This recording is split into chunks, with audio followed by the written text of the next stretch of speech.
Salut la YouTube sphère, c'est Deep Geek Beauty et bienvenue sur ma chaîne. Aujourd'hui, on se retrouve pour une vidéo psycho-comportementale. Aujourd'hui, je vais vous donner 15 astuces psychologiques que tout le monde devrait connaître. Numéro 1. Dans un groupe de personnes, quand tout le monde se met à rire, observez bien le regard des personnes autour de vous. Instinctivement, le regard des gens va se porter vers la personne qu'ils trouvent la plus proche d'eux ou de la personne dont ils ont envie de se sentir le plus proche. Numéro 2.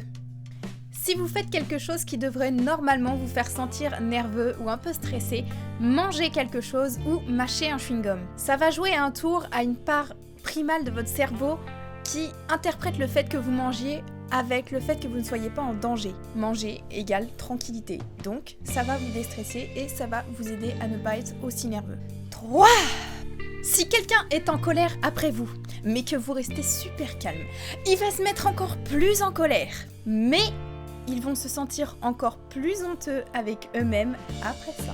4. Et celui-là, il est juste important et à utiliser dans beaucoup de situations, croyez-moi, il fonctionne à tous les coups. Si vous posez une question à quelqu'un et qu'en fait, il vous donne qu'une mineure partie de réponse, maintenez le contact du regard et restez super silencieux.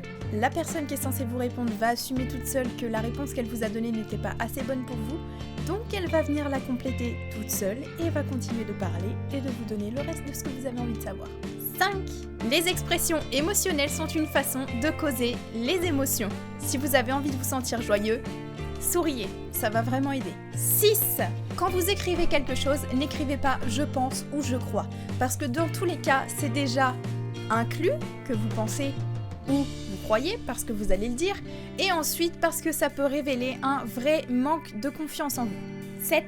Avant un rendez-vous, un entretien ou une interview, imaginez que vous êtes de vieux amis avec la personne qui va vous interroger. C'est vous qui êtes en charge de la façon dont vous allez percevoir cette situation-là. Et si vous êtes assez confortable avec vous-même et avec l'autre personne, ça sera un petit peu contagieux pour tout le monde et ça va très très bien se passer.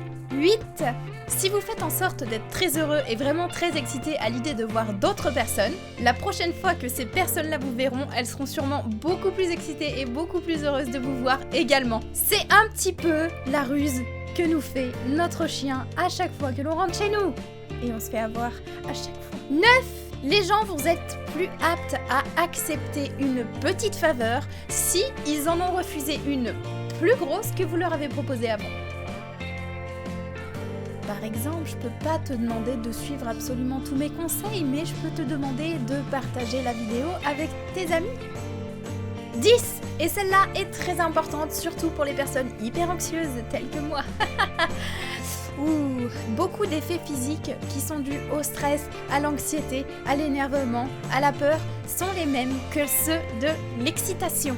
Par exemple, votre respiration qui s'accélère, votre cœur qui bat fond la chamade, voilà. Alors, si vous arrivez à changer une situation qui est super anxieuse pour vous en quelque chose qui devient comme un défi, comme une situation de challenge, vous allez réussir à ressentir de l'excitation et vous allez faire disparaître cette anxiété ou cette peur.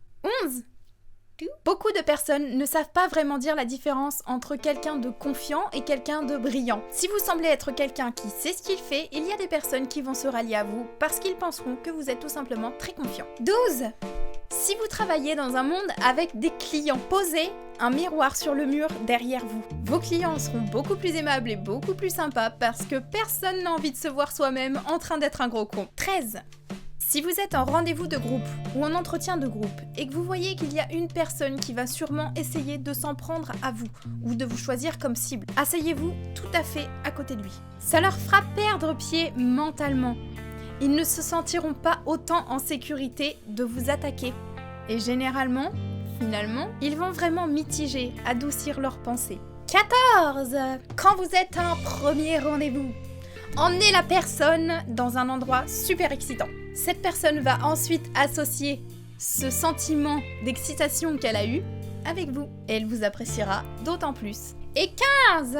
Essayez de faire attention à la couleur des yeux d'une personne que vous rencontrez. Les personnes ont tendance à vous apprécier d'autant plus quand vous soutenez le contact du regard avec celle-ci. Et bien mes petits kiwis, la vidéo est terminée. J'espère qu'elle vous aura plu autant qu'à moi et qu'elle vous aura intéressé. Ça me plaît toujours d'aborder des sujets un peu psycho avec vous. Alors si c'est le cas, mettez un pouce bleu sur la vidéo. N'hésitez pas à la partager autour de vous, ça me fera très plaisir. Et en plus, ces astuces sont faites pour absolument tout le monde. Si vous n'êtes pas abonné à la chaîne, eh bien, je vous invite à le faire tout de suite. N'oubliez pas que la vie, ce n'est pas un kiwi. On se retrouve une prochaine fois pour une prochaine vidéo. En attendant, prenez soin de vous, aimez-vous les uns les autres. Bye bye. Alors, j'essaye de renforcer le contact oculaire en espérant que vous m'appréciez encore plus. Salut.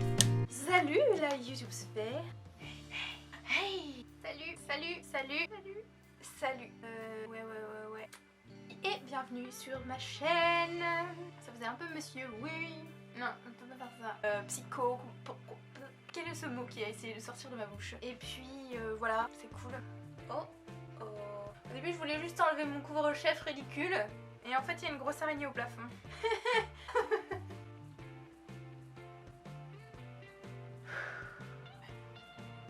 Mais j'en peux plus d'être moi. Regardez bien le non, putain. Oh. Et ça va pas, ça? T'arrives pas à parler, Amandine, ou quoi?